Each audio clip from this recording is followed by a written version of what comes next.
Management at DICE is shifting even more now as Marcus Lehto makes his way to Sweden. The next major playtest for Battlefield Mobile is fast approaching, and on top of that, I have a sneaky suspicion DICE is no longer focusing on Battlefield 2042. Battlefield's narrative director and co-founder of the Halo franchise, Marcus Lehto, updated us on Twitter this week. Lehto has for a long time acted as a sort of developer liaison to players, sharing very surface level updates with us. This latest tweet is no different, but it is still encouraging to read. Lehto has assured players that he and the devs across DICE and Ripple Effect are continuously reading the forums, taking on community feedback. He also mentions how they're slowly establishing their new Seattle-based game studio. The studio's core role hasn't been detailed yet, but according to Lehto, both he and Respawn's Vince Zampella will use this new studio to expand the Battlefield universe. It looks as though we may finally see some actual changes from Lehto too. Not to say he hasn't been doing anything, it's just from an outside perspective, things seem pretty quiet. It appears as though he is en route to Sweden, presumably to work with DICE management directly. Fingers crossed Lehto can rally the devs and really bring about some change for the franchise. Which leads nicely into my next topic,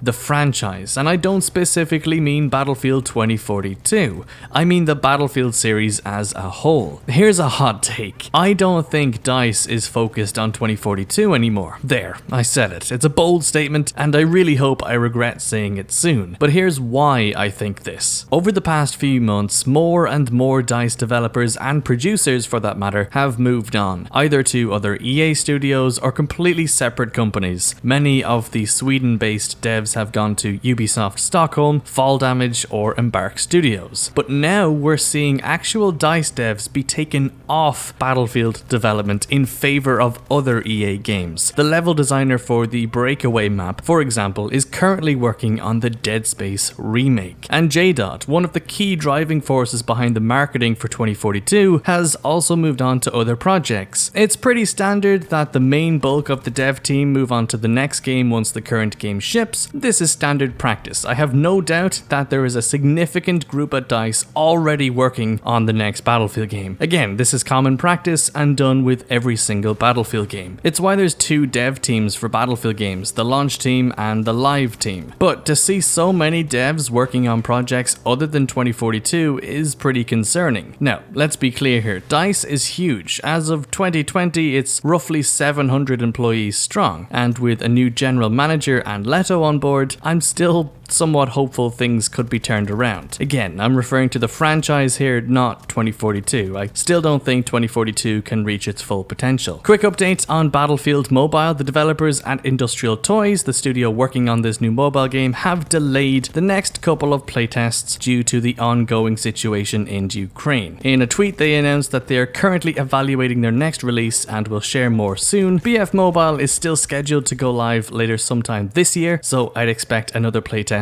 in the coming weeks. Up next, we have this really cool data mined video from Temporyal. He's been at the forefront of Battlefield data mining since the early days of Battlefield 5. He uncovered this awesome intro cinematic for the orbital map called Operation Orbital. My guess is that this is some sort of tutorial video for the breakthrough mode, or maybe it acted as a loading screen. Not only is the breakthrough layout different, there's also something really interesting up the top left of the screen. The date shown is the 28th of June 35, possibly hinting that the game was set in the 2030s at some point in its development, a point conveyed by leakers in the run-up to the game's reveal as well. And one of the former DICE producers, who've since moved on from DICE on Battlefield, also mentioned how 2042 went through different designs very early on, one of which may very well have been a 2030s set game with Modern Warfare tones. Let me know in the comments if that's the game you wish we got. Finally though, we must bid goodbye to the wonderful Oscar Veterbrandt, one of the gameplay animators behind some of my favorite Battlefield Easter eggs, the Garand Thumb secret reload as well as the literal handgun in Battlefield 5. They were playful secrets that the players absolutely loved. I even remember experiencing that Garand Thumb for the first time during the Pacific capture session. To this day, that is my most viewed video, so thank you Oscar, we wish you the very best. If you're looking for more Battlefield 2042 videos to watch, definitely check out this Superman glitch video I made the other day. It's a really easy bug to replicate and and can lead to some stupid funny moments in game. Tickle that subscribe button to see what happens, and I'll see you lads later.